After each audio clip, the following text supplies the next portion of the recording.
selamat datang kembali dalam program Kamu Bisa, Karya Mulia Bisnis Luar Biasa. Oke, sebenarnya saya ingin mengingatkan kembali nih, apa sih Kamu Bisa itu? Jadi Kamu Bisa ini merupakan program kerjasama dengan ASI atau Adventist Layman Services and Industries bersama dengan Hope Channel Indonesia, dan ASI itu sendiri merupakan perkumpulan profesional bisnis awam Advent. Oke, topik kita pada malam hari ini sangat menarik pemirsa karena saya suka banget durian. Siapa di sini yang tidak suka durian? Durian itu sangat luar biasa, dari jauh pun sudah terhirup ya aroma yang sangat sedap. Nah, pada malam hari ini kita akan sama-sama membahas tentang dari bibit durian menjadi sultan. Oke, kita akan sama-sama kulik pada hari ini bersama dengan saya, Tamara Roscianto, yang akan menemani pemirsa selama 1 jam ke depan untuk membahas tentang bibit durian. Jadi kalau pemirsa ada pertanyaan tentang durian, boleh banget langsung ditaruhkan dalam komentar kita dan kita akan sama-sama membahasnya. Nah, saat ini saya tidak sendiri pemirsa, saya sudah bersama dengan narasumber-narasumber yang luar biasa. Kita sama-sama sapa satu-satu ya. Ada Bapak Hasan Susanto pada malam hari ini. Halo Pak Hasan, selamat malam. Selamat malam, Mbak. Selamat malam Pak, luar biasa. Baik, selain Pak Hasan, kami juga sudah bersama dengan kita ada Profesor Insinyur Daniel Saputra dari Universitas Sriwijaya Palembang. Halo Prof, selamat malam. Selamat malam Tamara, selamat malam Pak Hasan, selamat malam Bu. Iya, selamat malam. Johana, dan juga selamat malam para pemirsa. Luar biasa. Selamat malam Pak Daniel. Selanjutnya ada Dr. Insinyur Johana Taribuka dari Universitas Patimura Ambon. Halo Bu Johana, selamat malam. Selamat malam Pak Tamara. Selamat malam Prof. Daniel. Selamat malam Pak Hasan. Selamat malam pemirsa. Salam jumpa lagi. Luar biasa. Suatu kehormatan nih pemirsa bagi saya bisa bersama dengan narasumber-narasumber hebat pada malam hari ini. Baik, kita langsung saya ini tanya-tanya sama Pak Hasan nih Pak Hasan. Pak Hasan, boleh nggak Pak diinfokan sekarang ini kesibukannya lagi ada apa sih Pak? Ya, ya terima kasih Mbak Tamara. Selamat malam Pak Daniel, Pak Ibu, ya Bu Joana. Terima kasih atas waktunya. Nah, untuk musim-musim kayak gini ini memang kalau di dunia pembibitan durian itu adalah musim salur. Jadi musim tanam untuk petani-petani durian atau mungkin petani-petani tanaman buah yang lainnya. Jadi alhamdulillah kalau bulan-bulan seperti ini kita memang disibukkan untuk pengiriman bibit, baik itu yang lokal di daerah-daerah wilayah Jawa Tengah ataupun mungkin di wilayah-wilayah di Sulawesi, di Sumatera, Kalimantan, dan seterusnya Mbak. Begitu. Jadi memang kayak ini tadi kita juga menyiapkan pengiriman untuk ke wilayah Banjarnegara, untuk CSR PT dari perusahaan untuk perbantuan ke masyarakat yang bentuknya adalah bibit durian untuk ditanam skala industri rumah tangga. Jadi masyarakat sekitar di wilayah pabrik itu agar menanam durian. Ini kita juga lagi menangani di wilayah Banjarnegara. Itu seperti itu Mbak Joana. Ada sekitar ini besok sekitar 3.000 pohon. Terus tahun 2026 kita juga sudah kontrak di PT tersebut, di PT Veronica itu 5.000 pohon sampai 5 tahun ke depan. Jadi total nanti sekitar 30.000 pohon untuk CSR-nya PT Veronica yang ada di Banjarnegara. Dan kita juga menangani beberapa banyak rekan-rekan ataupun pengadaan di pemerintah, karena kita kan sudah bersertifikat dan berlabel, jadi kita berhak untuk mengeluarkan atau mensuplai bibit-bibit untuk pengadaan-pengadaan yang ada di pemerintah. Begitu Mbak Joana. Pak, berarti ini untuk lahannya durian sendiri ini ada di mana aja Pak? Atau di satu tempat saja, di satu kota tertentu gitu? Atau memang Bapak menyebarkan luas juga ke yang lain? Begini Mbak, karena kita itu kan sifatnya kelompok tani Mbak ya. Iya. Basic kita itu adalah memang embrionya durian bawor. Durian bawor itu lahirnya dari Banyumas di wilayah kita. Jadi kita itu asal mula pembibitan pun karena memang adanya permintaan. Kita itu di wilayah kita itu daerahnya adalah dulu adalah penghasil di tipikal daerah pegunungan MDPL di angka sekitar 200 sampai 500 MDPL. Itu dulunya sebelum durian itu adalah wilayah daerah cengkeh Mbak, penghasil cengkeh. Oke. Nah, setelah cengkeh itu tahun berapa itu 85 itu tumbang, banyak yang putus asa untuk itu kan ditebang dan diganti tanaman durian. Nah, karena di tempat kita itu adanya adalah perkebunan, jadi semua masyarakat pun begitu ada komoditas yang begitu menghasilkan sebagai pengganti cengkeh yang tadinya adalah seksi dan menarik, ya akhirnya melirah ke durian. Nah, durian itu di tempat kita durian bawor itu tadinya adalah yang memiliki cuman beberapa orang. Iya. Tapi karena ini sebuah usaha buahnya itu kok bagus dan seksi sekali, artinya itu menarik banyak orang yang tertarik terhadap durian. Akhirnya dengan sendirinya tanpa bantuan pemerintah, tanpa itu mereka itu menanam bibit dari pohon durian bawor. Jadi dengan sendirinya, walaupun tahun 90-an itu sistem untuk pengembangan bibitnya itu masih sistem sambung susuh. Jadi di dalam pohon itu disusuin itu bibitnya disusuhkan di dalam pohon. Kalau sekarang kan sudah itu Bibit sudah kita langsung. pakai sungkup, pakai industri itu pakai greenhouse gitu Mbak. Jadi lebih mudah. Kalau dulu orang-orang tua kita itu pakainya sambung susuh dan itu mereka tanam di sekitar pekarangan rumah. Makanya usia di tempat kita durian bawor itu ya ada yang sudah 40 tahun, 35 tahun, 40 tahun, 45 tahun itu banyak. Jadi memang embrionya. Jadi kita itu berangkat dari buahnya banyak dan buahnya sudah beredar dan banyak peminatnya dan ternyata memang buah bawor itu sampai hari ini itu masih bertahan untuk pada peringkat 5 durian premium itu. Alhamdulillah kita itu bisa eksis untuk membibitkan. Jadi karena berangkat dari buahnya dulu Mbak, kita setiap rumah punya pohon durian, pohon induk. Nah, dari situ karena juga di tempat kita itu lahannya tidak begitu luas, pekarangan rumah.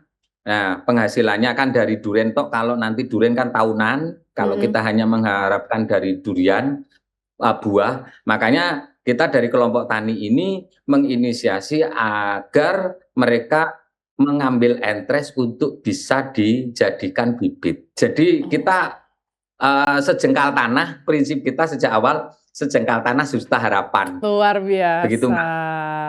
Jadi bagaimana minimal setiap teman-teman yang sudah punya pohon induk, pohon durian bawor itu bisa dikembangkan dan dikelola. Kami berdiri sejak sejak 2010. 2010 itu mulai ya. 2010 Mbak. Kita mulai kita rintis itu mulai ada satu orang itu bikin 20.000 pohon. 10.000 pohon kan begitu untuk memenuhi agar mereka terpenuhi kebutuhannya untuk 1 tahun betul. ke depan begitu. Karena nuwun sewu di tempat kita itu kan yaitu tadi kita nggak ada lahan sawah untuk ditanamin padi, nggak ada, adanya ya di pekarangan rumah, makanya di sekitar rumah pun ya ditanamin durian. Hampir kalau panjenengan Bapak atau Ibu datang ke tempat kami, ya sentra durian Bawor itu ya di tempat kita. Bawor. Satu Oh. plon bukan hanya durian lokal, nggih. Kalau kebanyakan kan di tempat-tempat yang lain banyak durian tapi durian lokal. Kalau di tempat kita itu sudah satu varietas hampir 90% adalah durian Bangor. Bawor. Bawon. Ya, begitu. Oke, luar biasa. Terima kasih Jadi banyak, Pak. kita dari setiap teman-teman itu sudah bikin ada yang bikin 20.000, 30.000 bibit. Wow. Bahkan kalau saya sendiri kapasitas per tahun itu sekitar 200.000, Mbak. Banyak ya. Ya, jadi ya begitu, Mbak. Per tahun. Oke, terima kasih banyak Pak Hasan, ini luar biasa ya untuk penjelasan terkait durian, dan akhirnya ada durian Bawon juga atau 90% varietasnya di Banyumas ya Pak ya. Nah, sekarang saya mau bertanya nih kepada Ibu Johana nih Bu. Pasti kalau kita ngomongin tentang bibit, tentang tanaman tuh pasti kita nggak jauh-jauh dari yang namanya hama nih Bu. Nah, kira-kira Bu Johana boleh nggak kasih tips gimana cara merawat bibit tersebut biar tidak bisa diserang oleh hama? Dipersilakan Bu Johana. Terima kasih Mbak. Berbicara tentang hama dan penyakit pada tanaman durian, terutama pada pembibitan, kita harus memperhatikan jenis tanaman atau varietas durian yang kita gunakan. Sebaiknya menggunakan bibit yang berasal dari tanaman yang tahan terhadap hama dan penyakit. Kemungkinan besar untuk varietas yang digunakan oleh Pak Hasan, memang kalau dari diskusi ada muncul hama dan penyakit, tetapi itu tidak terlalu berbahaya atau tidak terlalu mempengaruhi usaha dari kelompok tani Pak Hasan. Untuk itu yang perlu kita perhatikan, karena pada pembibitan ini sering diserang atau dipengaruhi oleh penyakit layu, dan juga itu disebabkan oleh selain layu dari jamur, juga layu yang berasal dari bakteri. Kemudian ada juga hama. Yang paling berbahaya itu kutu putih. Nah, itu harus diperhatikan. Kemudian ada juga satu hama, kalau nanti itu sudah berbuah, ini saya berbicara tentang budidaya tanaman durian secara keseluruhan. Kalau pada tanaman yang sudah dewasa, sudah berbuah itu ada penggerak buah, kemudian ada seperti borer, kalau kita sebut itu borer itu, kemudian ulat gerayak. Nah, belalang. Yang paling berbahaya itu kutu putih. Kutu putih itu ada juga di Pesamayan. Nah, yang harus kita perhatikan itu drainase juga, kemudian itu jarak tanam, sehingga jarak tanam di Pesamayan itu kalau terlalu rapat, terutama pada musim penghujan, itu akan mempengaruhi kelembapan pada iklim mikro di dalam pertumbuhan tanaman itu, sehingga kita harus menciptakan iklim mikro yang optimal, jadi iklim yang optimal bagi pertumbuhan tanaman di Pesamayan. Sekali lagi, jarak tanam itu harus diatur, kemudian varietas yang dipilih itu harus juga bagus. Kemudian media tanam. Media tanam itu juga berpengaruh terhadap pertumbuhan bibit di Pesamayan. Nah, bibit atau tanaman durian itu dia memerlukan komposisi tanah yang subur, Mbak. Tidak asal kita menanam begitu saja. Nah, kondisi atau ketinggian lingkungan itu juga, ketinggian tempat itu antara 1.200 itu 0 sampai 1.200 meter dari permukaan laut. Jadi kita harus memperhatikan juga ketinggian tempat, kemudian keberadaan angin itu pada budidaya-budidaya tanaman durian. Kemudian kalau kita sudah ada serangan, sebaiknya kita menggunakan pestisida, tetapi kalau bisa kita mengurangi pestisida sintetik.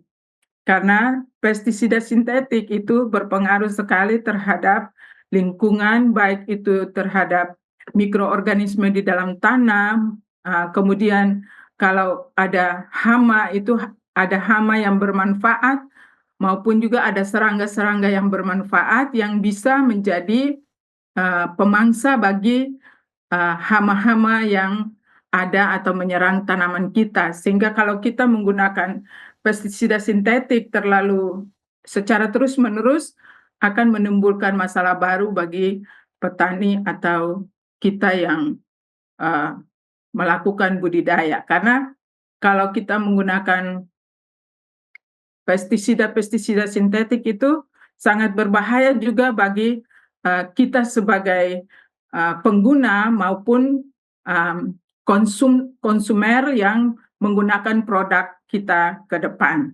Terima kasih Mbak Tamara, mungkin itu dulu dari saya. Wow, terima kasih banyak juga Bu untuk ajakannya untuk sama-sama memakai pestisida organik ya. Kita jauhkanlah dari sintetik, luar biasa. Terima kasih banyak Bu Johana. Sekarang saya ingin ke Pak Daniel nih Pak. Pak, gimana Pak tanggapannya terhadap dengan bibit durian Pak? Dan apakah Pak Daniel juga pecinta durian nih Pak kayak saya? Boleh Pak, dipersilahkan. Baik, suara saya kedengaran? Jelas Pak, kedengaran. Oke, jadi durian adalah salah satu buah unggulan begitu ya, karena ternyata orang Barat juga ya, orang Amerika mulai banyak menyenanginya begitu, sehingga banyak diekspor juga. Di Indonesia ini ada beberapa klon durian yang luar biasa. Kebetulan saya punya teman yang ahli durian ya. Mungkin kalau Pak Hasan tahu Reza namanya ya, Pak Reza. Di Mekarsari dulu dia kerjanya. Sekarang udah pensiun. Jadi begini, jadi bawor salah satunya. Ya, ada petruk, ada duri hitam, banyak lagi. Ya, jadi sebetulnya Indonesia kalau di negara-negara tetangga kita hanya punya ada beberapa, kita ini sebetulnya tak terhingga banyaknya yang durian klon-klon unggul ya. Di tempat saya di Sumatera Selatan juga ada, cuma belum diekspos betul gitu ya, dan belum diseleksi dengan baik sebetulnya ya. Jadi pohon nenek moyang gitu. Jadi ini bawor nih merupakan salah satu durian unggulan, harganya mahal, jualnya kiloan bukan lagi buah ya, kiloan. Jadi tentu banyak orang yang ingin menanamnya ya. Jadi tadi sudah disampaikan bahwa kelompok tani Pak Hasan ini membibitkan bawor banyak sekali. Tadi nggak disebutkan ini batang bawahnya dari mana begitu ya. Mungkin dari sana juga, tapi kalau saya menganjurkan gitu ya, karena hasil yang dihasilkan oleh suatu pohon selain ditentukan oleh tadi bibit, kalau dalam hal ini sambung ya, sambung ini, maka bukan hanya ditentukan oleh batang atas yang memang menghasilkan ini, tapi juga oleh batang bawah. Dan batang bawah ini akan berinteraksi langsung dengan tanah ya, dengan tanahnya. Jadi kalau saya menganjurkan begitu ya, batang bawahnya itu diambil dari daerah tujuan. Jadi misalnya tadi mau dijual ke Palembang gitu ya. Jadi batang bawahnya mungkin dari Palembang karena sudah cocok bawahnya ya, karena batang bawah itu kalau Sumatera Selatan khusus tadi memang lebih baik di dataran tinggi, betul. ya, tapi tidak ada ditanam juga boleh di dataran rendah. Ini durian ini dari rendah sampai tinggi bisa tinggi lebih bagus lagi dia ya hasilnya ya. Jadi kalau seperti di Sumatera Selatan daerah yang dataran rendah, kebanyakan tanahnya agak sedikit asam gitu ya. Jadi kalau mungkin tadi batang bawahnya dari Banyumas dibawa ke sini mungkin akan ada sedikit penyesuaian atau perubahan rasa nantinya ya. Nah, jadi pengalaman saya dengan teman-teman yang hobi ya, yang hobi dan memang senang meneliti ini, mereka menganjurkan batang bawahnya adalah dari lokasi setempat gitu ya, lokasi tempat tujuan akan di di di dijual nantinya bibit ini. Ya, tapi nanti tentu kelompok tani maju tadi sudah hampir kayak seperti Pak Hasan 200.000 ya. Saya nggak bisa membayangkan itu pohonnya sudah berapa banyak matanya atau rantingnya yang diambil itu ya, dipotong-potongi begitu. Mungkin hasilnya jauh lebih banyak dari jual bibit daripada jual buahnya, ya karena sudah dipotong-potongi jadi sedikit banyak pohon duriannya akan agak stres ya, agak stres untuk menghasilkan. Tapi memang begitulah ya, kalau bagi petani yang paling untung adalah sebetulnya jual bibit. Apalagi bibitnya bibit unggul seperti durian bawor. Ya, harganya juga premium karena hasilnya juga premium ya. Jadi rasa itu nggak bisa bohong begitu. Rasa tidak bisa bohong, hasilnya juga akan ini. Jadi dan juga bagi para petani yang ingin berencana untuk menanam durian ataupun tanaman apapun, lebih baik rugi di awal. Rugi membeli, pepatah Indonesia itu rugi membeli, menang memakai. Jadi begini, kalau kita menanam suatu produk pertanian, kalau kita mau cari bibit murah, ya, atau bibit yang tadi tidak unggul, menyesalnya 4 tahun kemudian, begitu ya, 4 atau 5 tahun kemudian baru menyesal, gitu ya. Kenapa nggak ini, begitu ya, padahal sudah lama menunggu. Jadi memang lebih baik mencari bibit unggul. Jadi seperti kalau ingin menanam durian atau mau berusaha berinvestasi durian, carilah durian yang memang unggul, begitu ya. Salah satunya bawor, begitu. Bisa juga duri hitam, petruk, ada lagi yang di Sulawesi ya itu ya. Ada di Sulawesi, ada lagi yang di Mataram, Lombok ya, di Lombok itu ada beberapa. Jadi Indonesia banyak yang unggul-unggul. Jadi lebih baik menggunakan yang unggul 4 tahun apa 5 tahun kemudian tidak menangis begitu ya, tapi tertawa melihat hasilnya. Nah, satu hal yang perlu diperhatikan adalah kalau ini nanti sudah banyak yang menanam, maka produksinya juga akan lebih banyak. Tapi karena dia produk unggul gitu ya, harganya masih tetap walaupun turun tidak seperti ini ya, tapi tetap unggul dibanding durian lokal lainnya. Ya, jadi kalau saya itu prinsip bagi para petani, ya anjuran kita lebih baik kalah membeli, tapi senyum kemudian 4 atau 5 tahun kemudian, ya. Kalau ya itu mungkin sementara begitu dulu. Iya betul. Karena itu investasi ya Pak ya. Jadi apa yang kita tabur itu yang kita tuai ya Pak ya. Jadi berhati-hatilah dalam memilih begitu ya Pak. Luar biasa. Pertanyaannya belum jawab Pak. Apakah Bapak suka durian Pak? Di Sumatera, Pulau Sumatera itu musim durian mulai dari Aceh Oke. turun ke selatan. Sekarang baru mulai di Sumatera Selatan. Jadi durian tapi itu durian lokal ya. Oke. Durian lokal bukan yang unggul. Yang unggul nanti ada daerah Linggau sana, Linggau dan Kecurup itu durian unggul ya. Dan relatif murah, bahkan nanti ada festivalnya ya, tanding durian atau apa gitu. Mantap. Oke. Kami Jadi tunggu. ini ya saya akan tapi sudah mulai jaga-jaga karena sudah tua. Jadi sudah mesti waspada, jaga kesehatan, jangan terlalu banyak makan durian. Boleh dicicip tapi betul. jangan seperti waktu masih muda. Ya. Baik Pak. Kami tunggu foto-fotonya ya Pak ya di festival durian ya. Terima kasih banyak Pak Daniel. Iya. Oke, pemirsa, kita sama-sama penasaran kan bagaimana sih caranya menanam bibit durian itu? Kita sama-sama saksikan videonya berikut ini.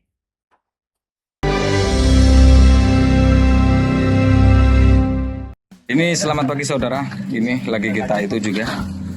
Dah, Mas, langsung tim yang satu, Pak Muid untuk menyemprot untuk trikonya. Lahan ini biar tidak terkena jamur, biar jamur tidak tumbuh di perakaran pohon. Kita sterilkan sama ini, triko. Udah, Mas, itu langsung bisa dimasukkan. Nah, itu caranya. Mantap. Terus langsung disobek. Sobekannya lewat mana, Mas? Aduh. Coba. Nah, nih. Langsung disobek. Udah. Langsung copot, Mas. Begitu. Oke, semprot lagi, Pak. Nah, jadi akarnya biar semuanya steril, perakarannya bagus. Insya Allah pertumbuhannya bagus. Ini nanti karena sudah disterilkan dari bakteri-bakteri jamur akar. Ini yang karena kemarin sulaman. Nah, ini yang sudah. Jadi umur 16 bulan seperti ini pertumbuhannya. Bagus banget.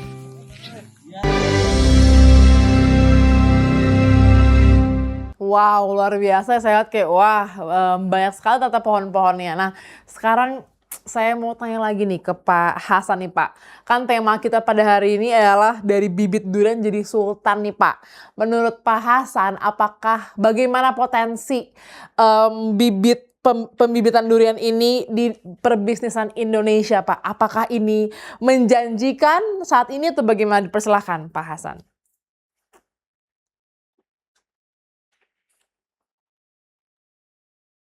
Boleh di-unmute, Pak?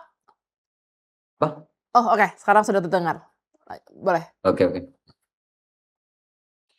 Untuk bibit durian memang secara itu memang sebenarnya kita masih kekurangan ya kalau kita lihat teman-teman yang ada di Jakarta saja. Hari ini masih dia kekurangan stok buah. Artinya masih impor durian itu dari Malaysia. Itu masih lumayan besar. Setiap hari itu kontainer dia datangkan dari Malaysia. Artinya kebutuhan durian premium itu sangat besar sebenarnya. Kalau asal ada, itu mesti laku dan mesti walaupun mahal. Itu kalau durian Musangking itu kan sampai 350.000 per kilo, Pak. Durian bawor masih di bawahnya malah. Di tempat kita hari ini juga kita kembangkan bukan hanya durian bawor, tapi durian Musangking, durian hitam, dan semuanya sudah bersertifikat, berlabel, kita indukannya semuanya ada. Bahkan sekarang kalau yang durian hitam itu memang asalnya berasal dari Malaysia, itu secara sertifikat sekarang bunyinya OC Banyumas. Kalau durian bawor kan sertifikatnya atau labelnya itu Kromo Banyumas. Kalau yang OC, duri hitam, ini kita sudah kembangkan, indukannya sudah ditetapkan oleh pihak kementerian, itu namanya OC Banyumas. Nah, ini untuk sebenarnya secara hitung-hitungan memang masih sangat menarik, karena kebutuhan buah durian itu sebenarnya untuk lokal saja kita masih kurang, untuk pasar Jakarta, Surabaya, kota-kota besar aja masih sangat butuh untuk buahnya. Nah, dari sini sebenarnya yang perlu diitukan untuk menanam pohon durian itu bukan hanya sekedar menanam. Bagi saya untuk sebagai penjual bibit itu sebenarnya sangat berharap apa yang ditanam itu nanti dirawat dan bisa menghasilkan buah. Itu sebenarnya begitu. Jadi makanya kami ini mengembangkan semua bibit-bibit durian yang mempunyai kualitas dan diakui dan digemari oleh pasar khususnya di Indonesia, dan harapannya nanti bisa diekspor ke luar negeri kalau memang kita sudah istilahnya over produksi. Tapi kenyataan di lapangan sampai hari ini sebenarnya masih sangat besar. Bahkan kami sebenarnya lagi mengembangkan juga kelemahan kita itu di petani kita, maaf ini Pak Joana, Ibu Joana sama Pak Daniel, itu mereka tanam, tapi sudah benar beli bibit dari kita, tapi kadang-kadang mereka tidak tahu ilmu nutrisinya, perawatannya, begitu. Jadi endingnya ini rata-rata mereka 1 kali panen, 2 kali panen selanjutnya bermasalah. Karena mereka nggak tahu ini nutrisinya. Ini penyakit, maaf, ini yang perlu saya sampaikan di ini. Jadi makanya kami ini ada beberapa pendampingan. Itu saya juga, maaf, ini saya jual e-book itu untuk tutorial pemberian nutrisi dan perawatan pohon durian, agar harapan kami apa yang dia tanam itu bisa bisa menghasilkan sesuai dengan harapan. Karena maaf sekali, ini petani kita itu masih cenderung ke itu Pak, maunya tanam, tak usah merawat, tak usah mupuk, tapi hasilnya banyak. Ini maaf, ini saya sampaikan karena saya sangat banyak menemui hal seperti itu. Padahal durian nggak bisa seperti itu. Durian itu butuh nutrisi yang cukup untuk membuahkan hasil yang maksimal.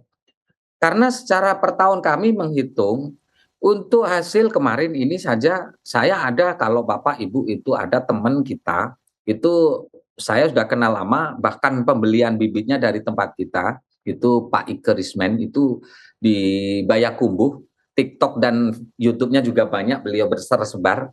Itu di tempat kita belinya tahun 2014 di daerah Banyumas itu. Itu beliau usia 7 tahun, dari 110 pohon, itu beliau telepon sama saya, Pak Hasan, saya ini tahun ini alhamdulillah panen 25 ton. Dari 110 pohon itu panen 25 ton. Sama dengan 25.000 kilo. Padahal 1 kilonya beliau jual di kebun itu 150.000 per kilo. Artinya sama dengan satu musim aja dia dapat 3,75 miliar, Pak. Itu hanya lahan 1 hektar, Pak. Karena jarak 10 kali 10 kan. Itu sudah bisa menghasilkan 3,7 dengan usia 7 tahun. Artinya ini sebenarnya asal kita itu memahami betul nutrisinya, karena dia tidak bisa dibiarkan seperti pohon-pohon yang mungkin buah-buah yang lain begitu.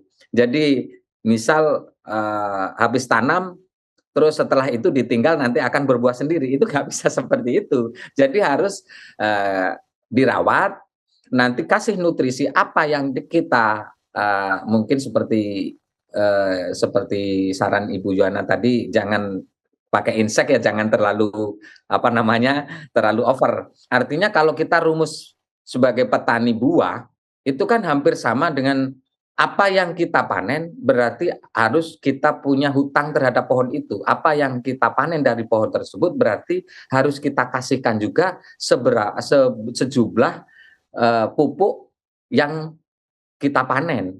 Kita panen 1 kintal durian, berarti kita ngasih 1 kintal pupuk organiknya. Itu seperti itu. Nah, kebanyakan di teman-teman petani maunya itu hanya buahnya saja, tapi nggak mau memupuk. Ini yang biasanya permasalahan di petani. Jadi kalau secara produksi kami sebagai petani bibit sangat mengharapkan sebenarnya bukan hanya mereka tanam terus mereka tidak dirawat dan akhirnya tidak menghasilkan sesuai dengan harapan. Ini saya tidak mengharapkan ke situ, karena beberapa perusahaan yang memang mereka nuwun sewu banyak memang ada uang yang tanam skala skala lumayan besar, ada yang 40 hektar, 30 hektar. Mereka itu minta pendampingan kita. Kita sangat bertanggung jawab sekali. Apa yang kita bibitkan itu akan bisa menghasilkan sesuai dengan harapan mereka. Makanya kita adakan pendampingan terkait untuk bagaimana perawatannya. Kami juga mengadakan visitor sampai dalam 1 tahun berapa kali begitu. Bahkan ada yang 4 kali. Itu ada, dan kita juga ada kontrak dengan mereka. Nah, untuk teman-teman yang bertani durian yang skala kecil itu kadang kita jembatani juga untuk itu, Bapak Ibu. Kita jembatani untuk konsultasi gratis.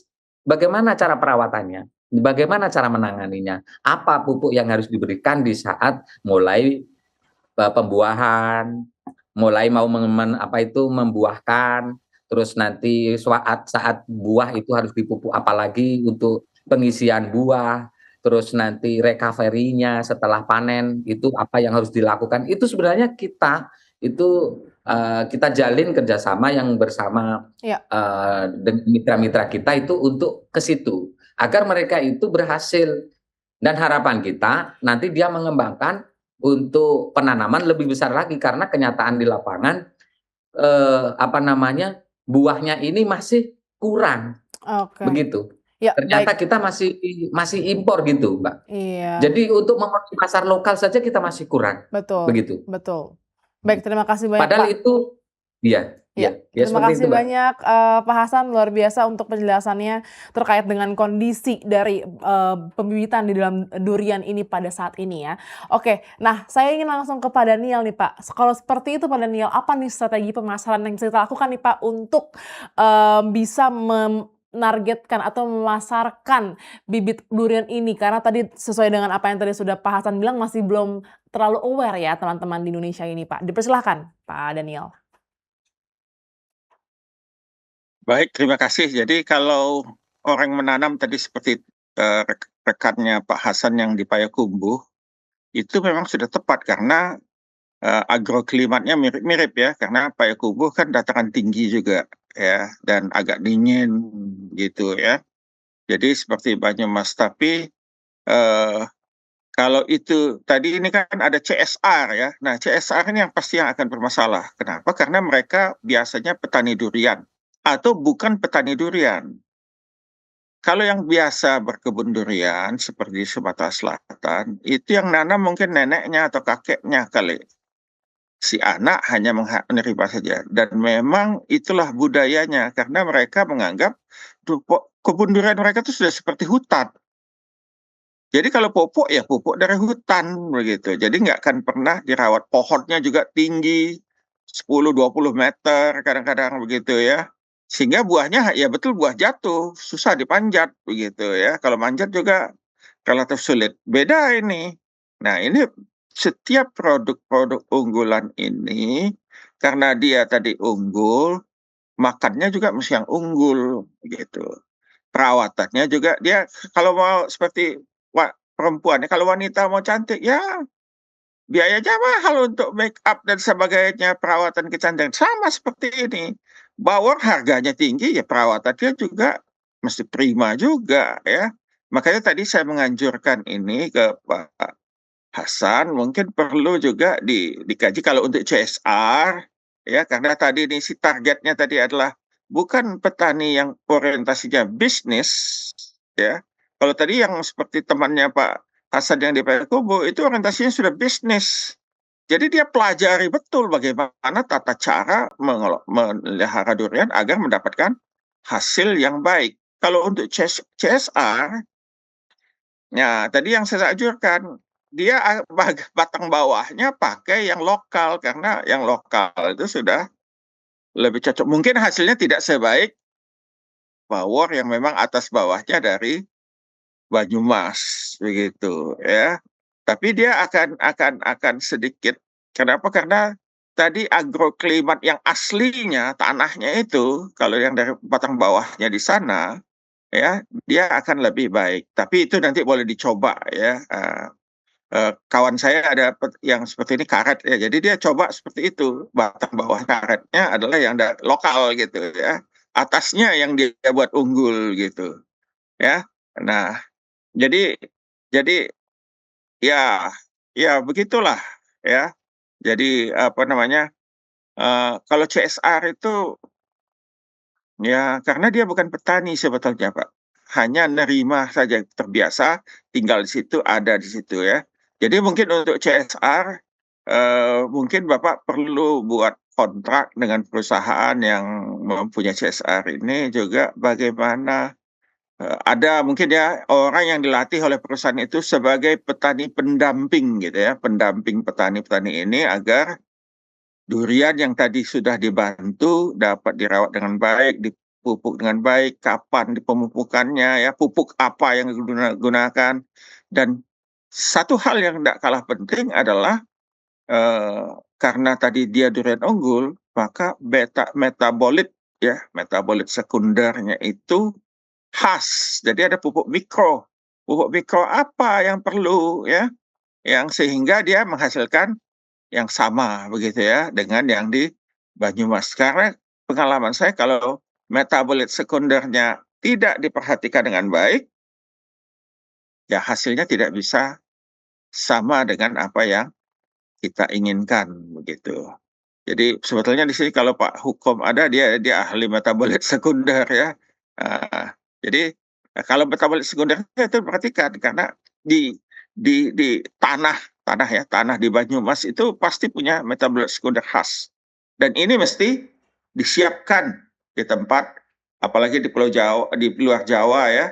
Kecuali tadi tempat iklimnya sama seperti di Payakumbuh. Kalau tidak seperti itu, ya apalagi kalau di dataran rendah, ya sekitar pabrik, wah itu biasanya dataran rendah, jarang dataran tinggi pabrik-pabrik, ya pasti ada pendampingan khusus. Terima kasih.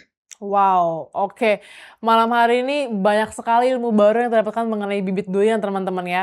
Jadi apa yang kita makan itu, durian itu ternyata luar biasa, perawatannya harus maksimal untuk memberikan makanan yang enak nih buat teman-teman semua.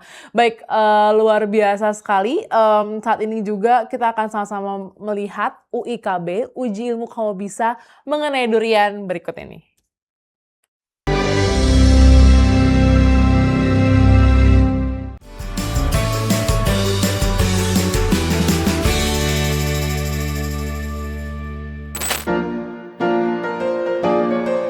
Durian dong.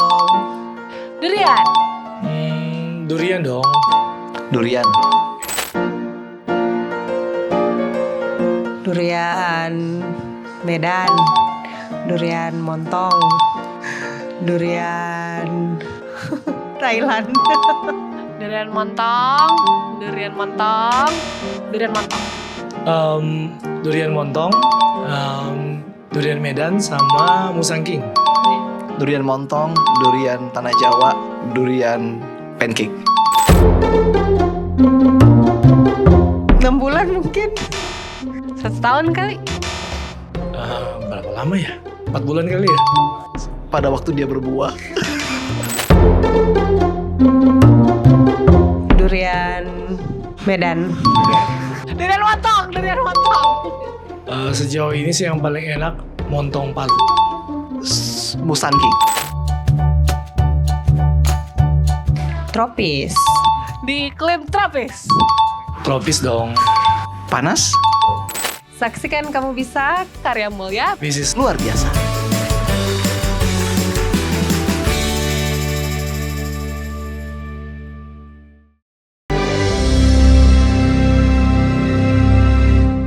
Wah, banyak yang suka sama durian montong ya. Saya salah satu juga nih yang ngefans banget sama durian montong nih. Oke, saya mau ke Bu Johana dulu nih. Bu Johana ada tips and trik nggak yang bisa membagikan gimana caranya biar orang-orang atau konsumen percaya dengan bibit durian yang kita jual, Bu? Dipersilakan.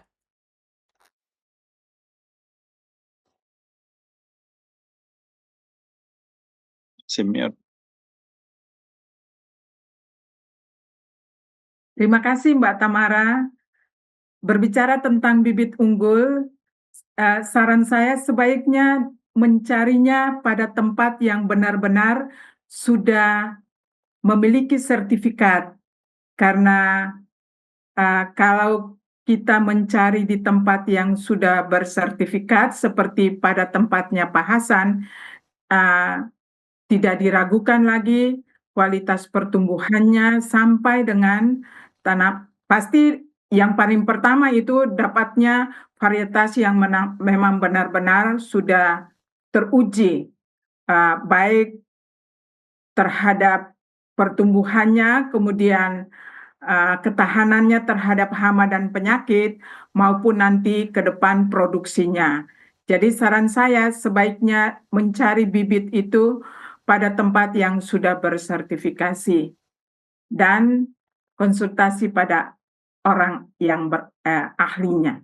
Terima kasih Mbak Tamara. Terima kasih banyak Bu Johana untuk triknya nih. Sekarang saya mau ke Pak Hasan lagi nih Pak. Pak boleh di-share nggak apa sih tantangan terbesar dalam menjaga keberlanjutan bisnis pembibitan durian selama ini nih Pak? Boleh di-sharing Pak. Persilakan Pak Hasan. Ya, terima kasih Mbak Johana. Tantangan terbesar kita untuk pembibitan di durian itu yang pertama adalah satu itu tadi kegagalan orang yang menanam pertama kali itu nanti tidak akan menular kepada tetangganya. Makanya kami tidak berharap orang yang menanam pembeli bibit di tempat kita itu mereka gagal.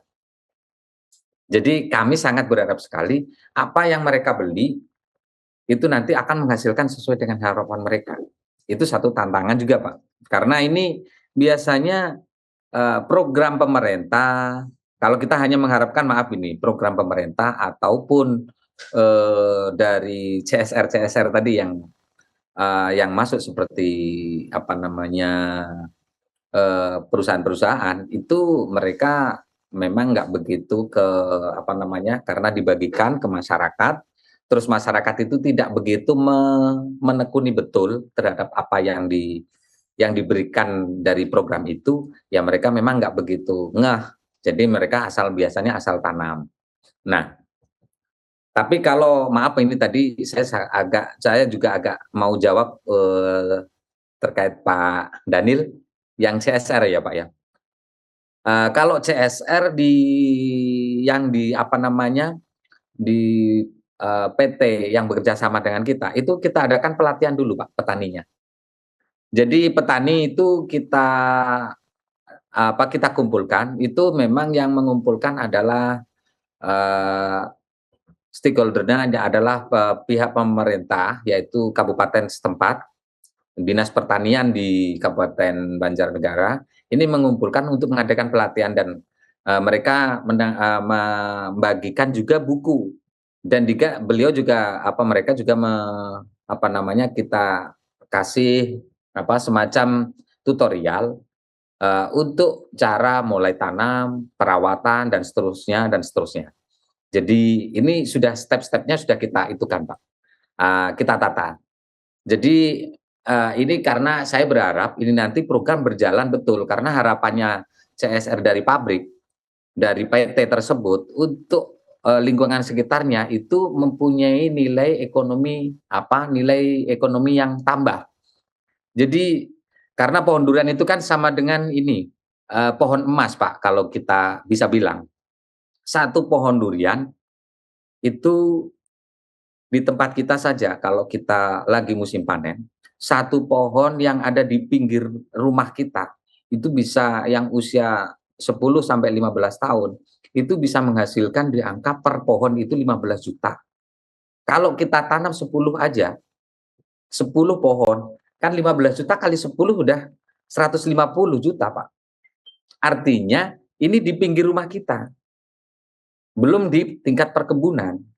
Jadi kalau 150 juta dibagi 12 aja. Berarti berapa Pak ini? Terus dibagi 12 artinya mereka mempunyai pendapatan dari 10 pohon durian yang ditanam di pinggir rumah, itu mereka per bulan sudah dapat 12.500.000 sebagai gajinya. Karena 150 juta. Kalau memang dirawat dengan benar. Artinya ini saya berharap ini adalah masyarakat ini benar-benar memahami Ya. agar bahwa durian itu memang butuh perawatan, butuh nutrisi. Ini makanya edukasi ini yang saya sebarkan, Mbak. Karena saya sebagai petani bibit itu berpengaruh. Kalau mereka tanam, wah ini tanam durian susah, wah ini gagal, akhirnya kan tidak beli bibit durian lagi, kan Ya, begitu. betul. Itu seperti itu, Mbak. Jadi makanya Baik. saya saya sangat berharap sekali itu dari petani itu, mereka itu ada upgrade pengetahuan terkait ilmu nutrisi, ilmu untuk merawat. Iya. Jadi pemahaman terhadap perawatan durian itu memang sangat perlu. Makanya kami sangat tidak henti-hentinya ini bagaimana cara merawat durian ini harus kita sebarkan. Itu seperti itu. Satu lagi Mbak Joanna, saya mau jawab tadi Pak Daniel ada sempat ini batang bawahnya dari mana tidak disebutkan ya Pak. Itu betul Pak. Kami ini bikin bibit itu belinya beton Pak, biji. Karena bibit durian kalau yang kami kembangkan itu adalah bibit durian bawor. Lah, bibit durian bawor itu kan dan bibit durian yang lain yang premium itu kan cenderungnya adalah memang bijinya kempes Pak. Jadi tidak bisa dibibit lagi Pak. Itu seperti itu. Jadi kami harus beli biji itu, maaf ini saya datangkan itu dari Jakarta. Yang notabene dari Jakarta adalah dari Sumatera. Kan begitu Pak. Jadi biji-biji yang dijual di teman-teman atau di pengepul itu kalau kita memang asal bijinya itu biji asal, nanti kita tumbuhkan, kita semai, nanti baru kita kita sambung pakai durian yang varietas itu. Jadi secara itu ya kita memang tidak tahu ini asalnya dari mana. Yang penting ini adalah kalau bahasanya di pembibitan itu kan itunya sapuan. Sapuan itu memang asal dari, jadi memang kita tidak mengidentifikasi ini dari mana itu tidak. Karena terlalu susah Pak. Ini kalau udah masuk dari Jakarta itu entah ini durian dari mana, saya nggak tahu. Tapi kita punya agen-agen khusus untuk bisa mengumpulkan biji-biji yang bisa nanti kita jadikan untuk sebagai batang bawah. Itu seperti itu Pak. Jadi memang tidak semua biji itu bisa kita jadikan Pak. Kita jadikan batang bawah Pak. Karena ternyata kalau perlakuannya kita terlalu lama, batang bawah itu Pak, misal kita datangkan biji itu dari Sumatera misal, ini terlalu lama di perjalanan, ini nggak tumbuh Pak. Jadi memang kita ada perlakuan khusus bagaimana batang bawah biji itu bisa tunas, bisa tumbuh sehat nanti untuk kita kembangkan untuk disambung dengan varietas-varietas yang kita inginkan. Yang sekarang ya kayak durian bawor, musangking, terus OC Banyumas atau duri hitam, super tembaga, itu yang dan yang lain-lain. Itu seperti itu, Pak. Baik, terima kasih banyak Pak Hasan untuk sharingnya terkait dengan tantangan dan pendapatan dan lain juga terkait dengan bibit durian ini. Namun Bapak Ibu sekalian, sayang sekali waktu kita sudah habis nih bahas bibit durian. Udah sejam kita bahas bibit durian yang sangat penuh dengan ilmu baru ya. Maka dari itu saat ini saya mohon izin untuk Prof Daniel untuk memberikan closing statement secara singkat, nanti dilanjutkan oleh Ibu Johanna secara singkat juga. Dipersilakan Prof Daniel. Baik, saudara sekalian, para pemirsa, bisnis bibit sebenarnya adalah bisnis yang menggiurkan. Karena dengan luasan lahan yang terbatas, kita bisa menghasilkan banyak produk. Dan tentu saja kalau kita mempunyai bisnis bibit, sama seperti Pak Hasan, kita mesti berusaha untuk mendapatkan label dan sertifikat dari lembaga yang berwenang. Karena kalau sudah mendapat label dan sertifikat, maka ada jaminan bagi produk yang kita jual itu adalah produk prima dan akan menghasilkan nantinya pada waktu berbuah menghasilkan buah yang juga prima. Bisnis bibit merupakan peluang bagi saudara. Oleh karena itu, kalau Pak Hasan bisa, maka Anda juga pasti bisa. Biasa. Terima kasih banyak Prof. Daniel. Dilanjutkan monggo oleh Ibu Johana. Secara singkat Bu, dipersilahkan. Terima kasih Mbak Tamara. Durian merupakan raja buah. Untuk itu, kalau Pak Hasan bisa melakukan hal ini, pasti pemirsa kamu bisa juga bisa melakukannya. Karena prospeknya cukup menggiurkan. Terima kasih Mbak Tamara. Mantap, terima kasih banyak kepada narasumber kita yang pada hari ini telah hadir. Ada Pak Hasan, ada Pak Daniel, ada Ibu Johana. Terima kasih untuk ilmu yang luar biasa.